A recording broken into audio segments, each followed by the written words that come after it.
હજુ પણ વરસાદ બોલાવશે ધડબડાટી. હજુ ભારેથી અતિભારે વરસાદની અંબાલાલ પટેલે કરી આગાહી.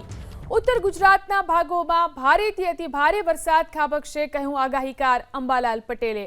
બંગાળના ઉપસાગરમાં એક બાદ એક વરસાદી સિસ્ટમ સક્રિય થઈ રહી છે. 3જી થી 9મી સપ્ટેમ્બર સુધી ભારેથી અતિભારે વરસાદની આગાહી આપવામાં આવી છે. સૌરાષ્ટ્રના કેટલાક ભાગોમાં વરસાદની શક્યતા છે, તો સૌરાષ્ટ્રના કેટલાક જિલ્લાઓમાં ભારેથી અતિભારે વરસાદની આગાહી પણ છે. દક્ષિણ સૌરાષ્ટ્રના ભાગોમાં ભારેથી અતિભારે વરસાદ વરસી શકે છે.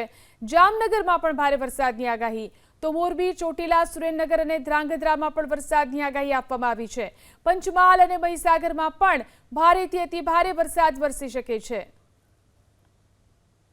તારીખ 1 સુધીમાં અમદાવાદ, ગાંધીનગરના કેટલાક ભાગોમાં પણ મુસળધાર વરસાદ ઝાપટા પડવાની શક્યતા રહે. સુરતના ભાગોમાં પણ વરસાદ ઝાપટા પડવાની શક્યતા રહે. આ ઉપરાંત જોવા જઈએ તો એક પછી એક બનતી સિસ્ટમોના કારણે તારીખ 3 સપ્ટેમ્બર બાદ 3 થી 4 સપ્ટેમ્બરથી 8-9 સપ્ટેમ્બર સુધીમાં ગુજરાતમાં ભાગોમાં પુનઃ મુસળધાર વરસાદ થવાની શક્યતા રહેશે, જેમાં પૂર્વ ગુજરાતના ભાગોમાં ભારેથી અતિભારે વરસાદ થવાની શક્યતા રહેશે અને લગભગ મધ્ય ગુજરાતના ભાગોમાં પણ ભારેથી અતિભારે વરસાદ થવાની શક્યતા રહેશે. આ ઉપરાંત ઉત્તર ગુજરાતના કેટલાક ભાગમાં ભારેથી અતિભારે વરસાદ થવાની શક્યતા રહેશે.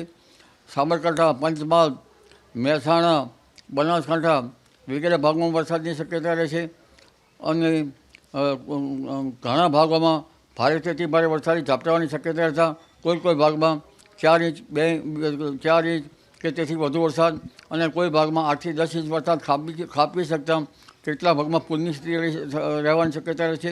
સાબરમતી નદીના પાણીનો જલસ્રાવ વધશે. સાબરમતી નદીમાં પાણીનો આવરો આવવાની શક્યતા રહેશે. નર્મદાના ભાગોમાં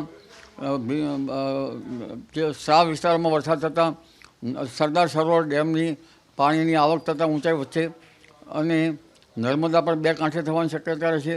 તાપી નદીનું જળસ્તર વધશે. સુરતના ભાગોમાં જ્યાં વરસાદ ઓછો છે ત્યાં પણ વરસાદ થવાની શક્યતા રહેશે.